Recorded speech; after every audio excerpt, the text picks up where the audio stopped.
جواب کیا ہے؟ اگر یہ دین ہے تو کیا یہ دین کا کون سا حصہ ہے جس پر ہمارے نبی صلی اللہ علیہ وسلم اور صحابہ نے عمل نہیں کیے ہے؟ کہاں سے لایا تو اس کو؟ تجھ کو کس نے بتایا یہ دین ہے؟ تجھ کو کس نے بتایا دین ہے؟ نہیں، ادھر ادھر سے کچھ بھی لے کے دین کی چیزیں کچھ نیا بنا لیا، وہ دین نہیں ہوتا، وہ دین نہیں ہوتا ہے۔ دین وہی ہے جو واقعی دین ہے۔ آپ بتائیے، ایک آدمی کوئی پلین ہے، اس کے جو ونگز رہتے ہیں وہ لے کے اپنی ٹرک کو لگایا، پلین بنا ہو؟ بنتا؟ ٹھیک ہے بھائی، نہیں بنا، ابھی پلین کے چاک بھی نکال کے اس کو لگایا، اب تو بننا چاہیے کہ نہیں؟ اس کی چاک بھی ہیں پلین کے اور اس کے ونگز بھی ہیں، ابھی بھی آپ کو نہیں چاہیے، ٹھیک ہے، اس کا پورا باڈی لے کے لگایا اس کو، پلین بنے گا وہ؟ اس لیے کہ انجن نہیں ہے اس کے اندر پلین کا، وہ چل چل کے کدھر چلنے والا ہے؟ گلی کوچے میں ہی چلے گا وہ بھی۔ وہ پلین بن سکتا ہے؟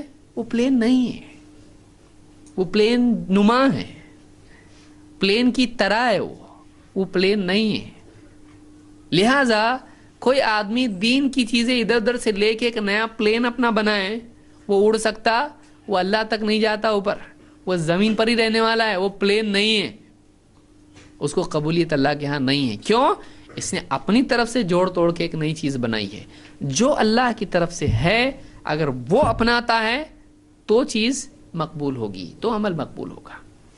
لہذا بدعات کے بارے میں یہ کچھ باتیں یاد رکھنا بہت ضروری ہے۔ اپنے دل سے کچھ بھی نہ کریں، جو چیز ثابت ہے اسی کا اہتمام کریں۔ زیادہ کریں گے تو قبول ہوگا، کم کریں گے تو نہیں ہوگا، کچھ نہیں، جیسا بتایا ویسا کریں گے تو قبول ہوگا۔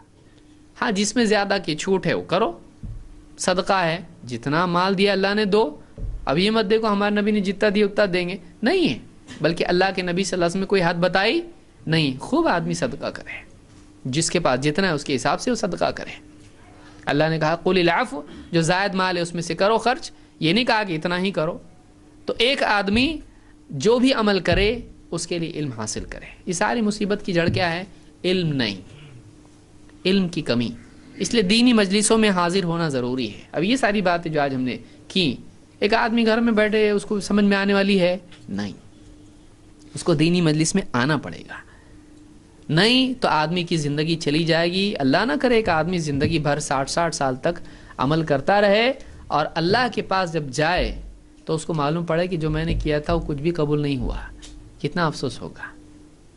ایک آدمی سعودی میں بیٹھ کے وہاں پہ منی آرڈر کر رہا، پیسے بھیج رہا ہے یہاں پہ، یہاں کے دیکھا تو معلوم پڑا کہ یہاں کچھ ہے نہیں، وہ آیا ہی نہیں ادھر پیسہ۔ کتنا خراب لگے گا اس کو، میں نے اتنی محنت کر کے وہاں سے پیسہ بھیجا یہ سوچ کے، اور وہاں بھی جمایا نہیں، ساتھ میں بھی لایا نہیں، سب ادھر بھیجا میں نے، اور یہاں کے دیکھ رہا تو وہ پیسہ کچھ بھی یہاں پہنچا نہیں۔ کتنا بڑا صدمہ ہوگا اس کو کہ اس نے دنیا میں عمل کر کے بھیجا، اور جب قیامت کے دن اللہ کے پاس جب وہ اجر کا لینے کا وقت آیا، معلوم ہو یہاں تو وہ پہنچا ہی نہیں، وہ عمل ایکسیپٹیبل تھا ہی نہیں، اس میں بدعت تھی، اللہ کے نزدیک وہ نیکی ہے ہی نہیں، وہ اللہ کے یہاں پر پاس ہوا ہی نہیں۔ کتنا افسوس ہوگا کہ زندگی بھی چلی گئی، محنت بھی چلی گئی، اور کچھ ملا بھی نہیں، اور جنت بھی چلی گئی۔ اسی لیے اللہ نے کیا فرمایا؟ قُلْ هَلْ نُنَبِّئُكُمْ بِالْأَخْسَرِينَ أَعْمَالًا، اے نبی آپ کہیے کہ سب سے زیادہ گھاٹے میں کون ہیں، ہم بتائیں؟ یہ وہ لوگ ہیں الذین ضل سعیہم فی الحیاۃ الدنیا، یہ وہ لوگ ہیں جن کی دنیا کی کوششیں سب برباد ہو گئی، اور وہ یہی سمجھتے رہے کہ ہم کوئی اچھا کام کر رہے ہیں، ان کو لگ رہا ہم اچھا کر رہے ہیں، لیکن وہ اچھا اللہ کے پاس نہیں ہے، اور وہ ٹائم بھی گیا، محنت بھی گئی، اجر بھی گیا۔ اللہ ہم سب کی حفاظت فرمائے۔ اس لیے سنت کی اتباع کریں، بدعات سے بچیں۔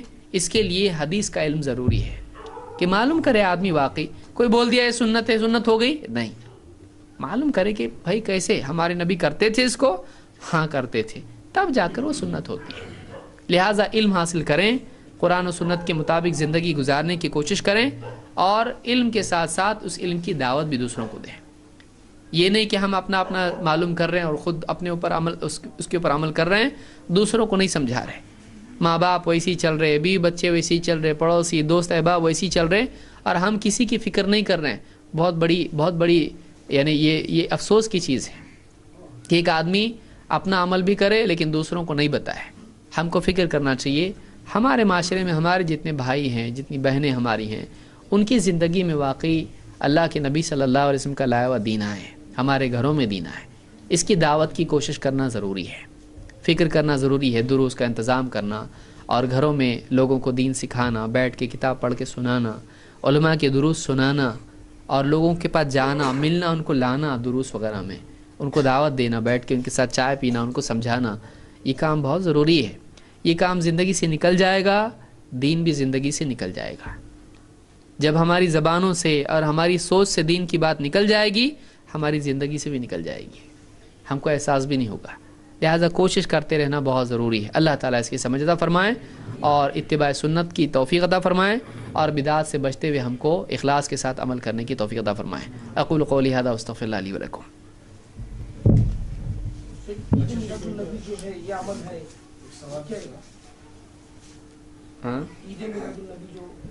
دیکھیے اللہ کے نبی صلی اللہ علیہ وسلم کا دنیا میں آنا یہ مومن کے لیے بہت ہی سعادت کی چیز ہے اور سارے عالم کے لیے یہ خیر ہے.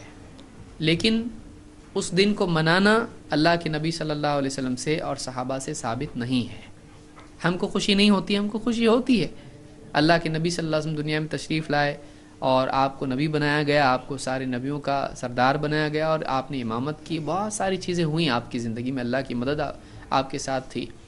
تو اللہ کے رسول صلی اللہ علیہ وسلم ایک مومن کے دل کا سرور ہے، خوشی ہے کہ جب بھی نبی کا تذکرہ آئے ہمارے دل میں خوشی ہوتی کہ واقعی اللہ نے ہم کو آپ کا امتی بنایا.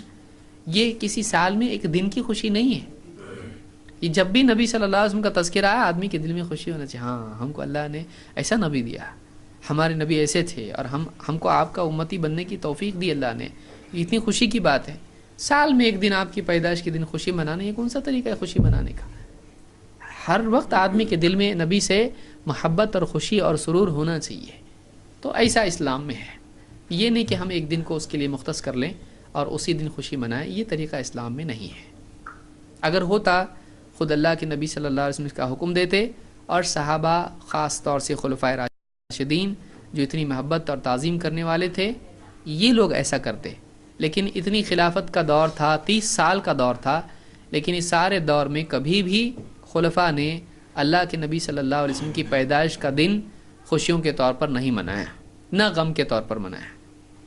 کہ لوگوں کا کہنا کہ اسی دن وفات بھی، اسی دن پیدائش ہوئی، یہ ایک الگ مسئلہ ہے تاریخی طور پر. اس دن کو اگر یہ بھی مان لیا جائے کہ ہاں وہی پیدائش کا ہے، وہی تاریخ وفات کی ہے، تب بھی نہ صحابہ نے اس کو غم کا دن منایا نہ خوشی کا دن منایا. پھر ہم کیوں منائیں؟ صحابہ کو جو چیز سمجھ میں نہیں آئی ہم کو کیسے سمجھ میں آ رہی؟ جس کو انہوں نے دین نہیں سمجھا ہم اس کو کیسے دین سمجھ رہے ہیں؟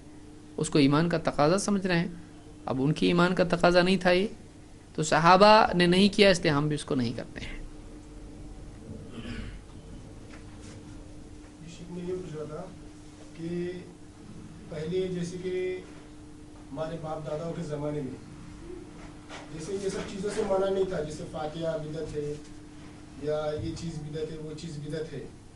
ابھی جیسے کہ یہ نیا نیا سننے میں آ رہا ہے، یہ سب جگہ ہو رہا ہے کہ نیا نیا سننے میں آ رہا ہے، ہر چیز نئی نئی دکھ رہی ہے. اگر سمجھو یہ حق ہے، حق تھا، حق ہے، سمجھو تو یہ پہلے کیوں نہیں ظاہر ہوا؟ یہ پہلے کیوں نہیں لوگوں کو معلوم پڑا؟ یعنی ہمارے باپ داداؤں کو تو اس کے نام بھی نہیں معلوم تھے، نہ ان چیزوں کے بارے میں کچھ بھی تو نہیں معلوم تھا. دیکھیے بہت سارے لوگوں کا یہ کہنا ہے کہ ہمارے باپ دادا سالوں سے فاتحہ، کنڈے، کندوری اور کیا کچھ نہیں، بہت ساری چیزیں قرآن خوانی وغیرہ کرتے آئے ہیں. تو اگر یہ غلط تھا تو پھر پہلے کسی نے غلط نہیں بولا ہم کو، آپ لوگ آج آ کے ہم کو غلط کہہ رہے ہو، تو آپ کی بات ہم کیسے مانیں؟ اگر یہ غلط ہوتا تو پہلے ہم کو بتایا جاتا. دیکھیے کسی چیز کا اگر لوگ اس کو غلط نہیں بول رہے ہیں تو اس سے ثابت نہیں ہوتا ہے کہ وہ چیز صحیح ہے، کیونکہ لوگوں کی غلط بولنے سے وہ غلط ہو جائے گی، لوگوں کے صحیح بولنے سے وہ صحیح ہو جائے گی، ایسا نہیں ہے. بلکہ کوئی چیز صحیح اور غلط کب ہوتی ہے؟ جب اللہ اور اس کے رسول صلی اللہ علیہ وسلم کی ترازو میں وہ صحیح یا غلط ثابت ہو. تو اگر کسی نے نہیں بولا ہے اس کو غلط، تو ہو سکتا ہے اس کے علم میں نہیں ہے اس کا غلط بولنا ہے. کہ کیا اس آدمی نے دنیا کے سارے علماء سے پوچھا یہ غلط ہے کہ نہیں ہے؟ نہیں. اس کے سامنے جو لوگ تھے ان لوگوں نے بتایا کہ یہ غلط ہے یا یہ صحیح ہے، تو اب ان کے علم کی بنیاد پر اس کا فیصلہ ہے. دوسرے بھی تو علماء ہیں، اب اس کے پاس ان کا علم نہیں پہنچا کہ انہوں نے اس کو غلط کہا ہے. تو ایسے علماء کا علم، جس مثال کے طور پر 12 ربیع الاول کا معاملہ ہے.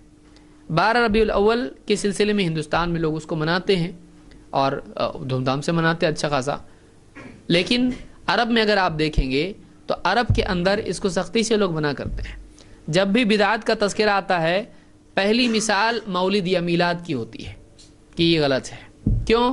وہاں پہ یہ منع ہے، وہاں بچہ جانتا ہے. اگر بدعت بولتے اس کے ذہن میں کیا آتا ہے؟ میلاد، کیونکہ وہاں پر باقی اور چیزیں نہیں ہیں.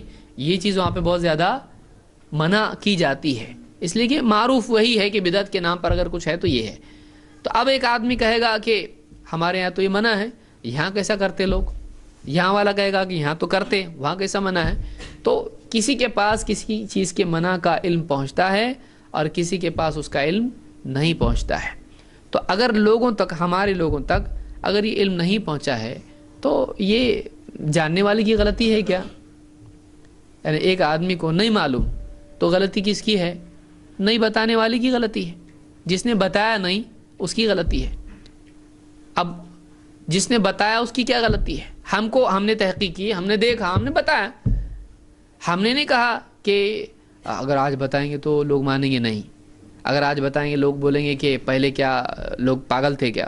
ہم نے اس کا خیال نہیں رکھا. ہم نے بتایا دیکھو دین میں ایسا ہے، یہ منع ہے. تازی بٹھانا سالوں سے لوگ کرتے آئے.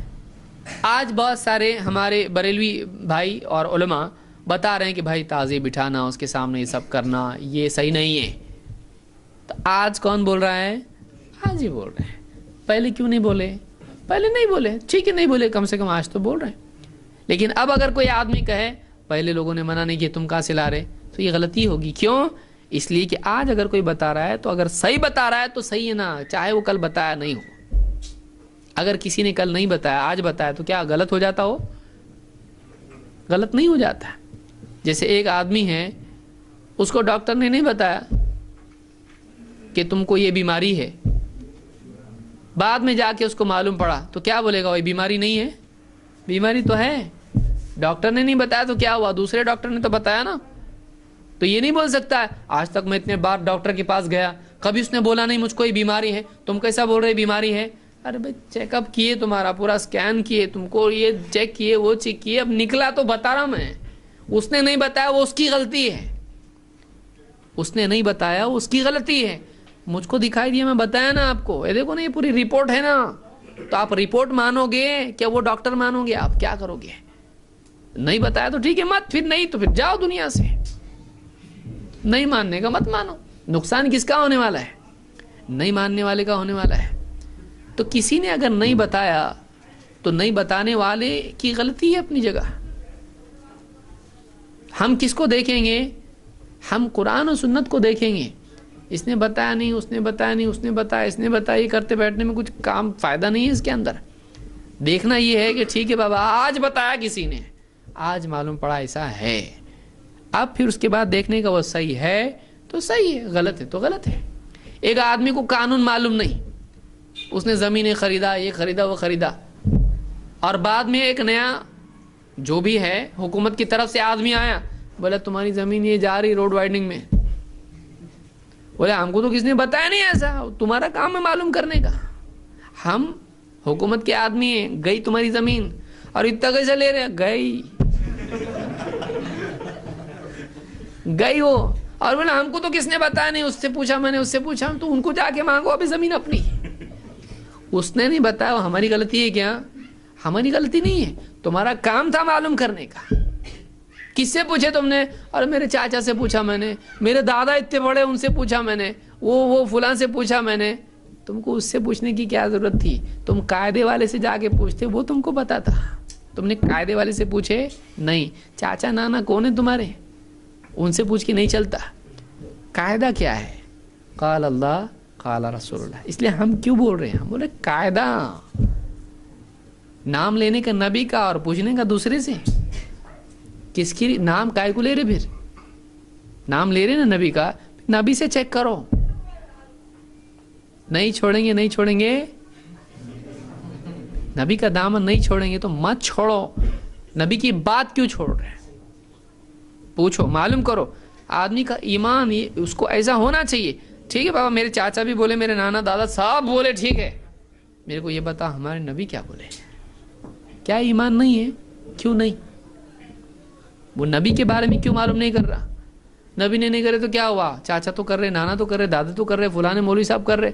یہ کوئی دلیل ہے؟ یہ کوئی بات ہے؟ کیا تو محبت کا حق ادا کیا نبی صلی اللہ علیہ وسلم سے؟ تو انہیں پہلے پوچھنا چاہیے. وہ سب کا چھوڑو, پہلے بتاؤ ہمارے نبی صلی اللہ علیہ وسلم نے کیا کیا ہے, کیا بتایا ہم کو. یہ نبی صلی اللہ علیہ وسلم پر ایمان کا تقاضا ہے. پہلے نبی, یہ بھی وہ بھی نبی نہیں, پہلے نبی. تو ہم یہ کہتے ہیں کہ اگر کوئی آدمی کہتا ہے ہم کو آج تک تو کسی نے بتایا نہیں, تو پکڑو اس کو, کیوں بتایا نہیں. یہ نہیں کہ نہیں بتایا تو ہم غلط بتا رہے, ہم پراوے کے ساتھ بتا رہے, ہم پروف کے ساتھ بتا رہے, ہم قاعدے کے ساتھ بتا رہے. ہم کو پکڑو مت, یہ دیکھو, یہ پکڑو, یہ دلیل ہے. دلیل کے آگے سب فیل ہے.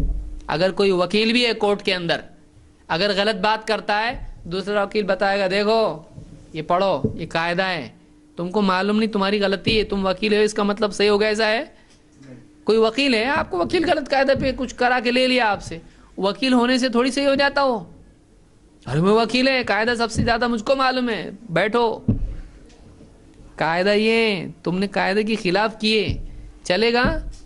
قاعدے کے خلاف وکیل کیا جج بھی کرے گا تو نہیں چلے گا. سمجھ میں آ رہی بات؟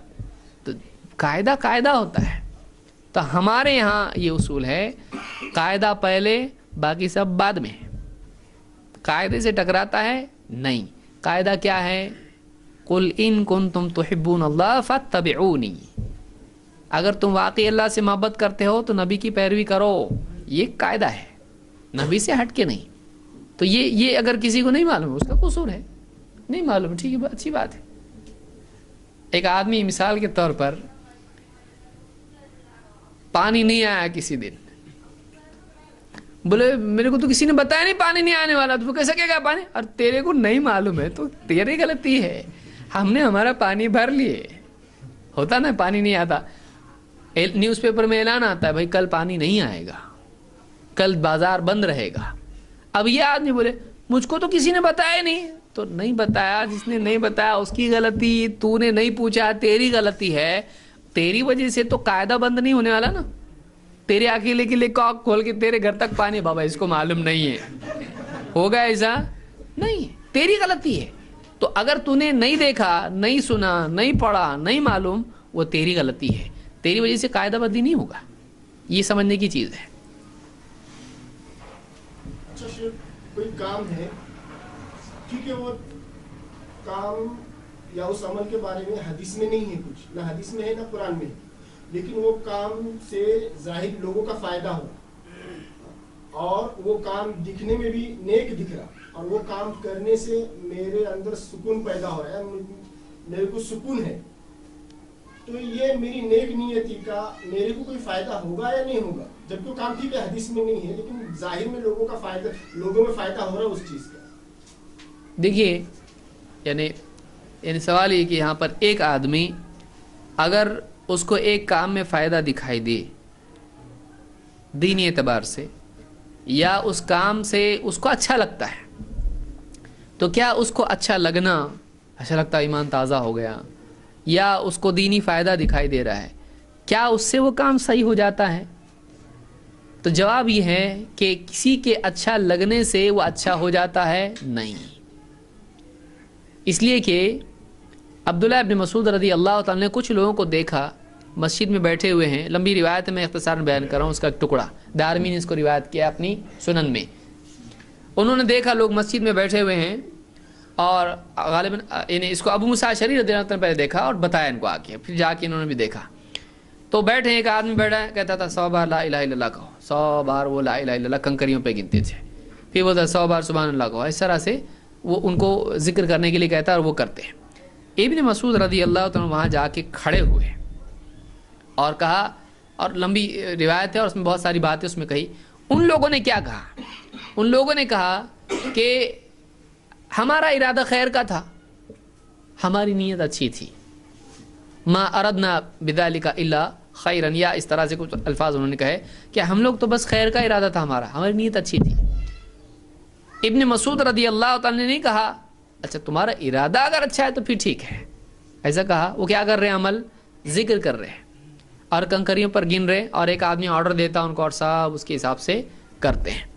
یہ عمل بظاہر کچھ غلط دکھائی نہیں دیتا، ذکر کر رہے کیا غلط کر رہے ہیں؟ لیکن ابن مسعود رضی اللہ تعالی نے کہا کہ وَكَمْ مِن مُرِيدٍ لِلْخَيْرِ لَن يُصِيبَهُ، خیر کے کتنے چاہنے والے خیر ان کو ملتی نہیں، نیت خیر کی ہے لیکن خیر ملتی نہیں۔ کیوں؟ کیونکہ چاہتا ہے اس کو بھلائی ملے لیکن طریقہ اس کا کیسا ہے؟ آپ بتائیے، ایک آدمی بمبئی جانا ہے اور دلی کی بس پکڑے، ارادہ بمبئی کا ہے لیکن بس کون سی پکڑ رہا ہے؟ تو ارادے سے پہنچ جاتا؟ نہیں پہنچ جاتا۔ کوشش بھی ارادے کے مطابق ہونا چاہیے۔ پیاس بجھے اور گھی پی رہا، مہنگا ہے، جلدی بجھنا چاہیے۔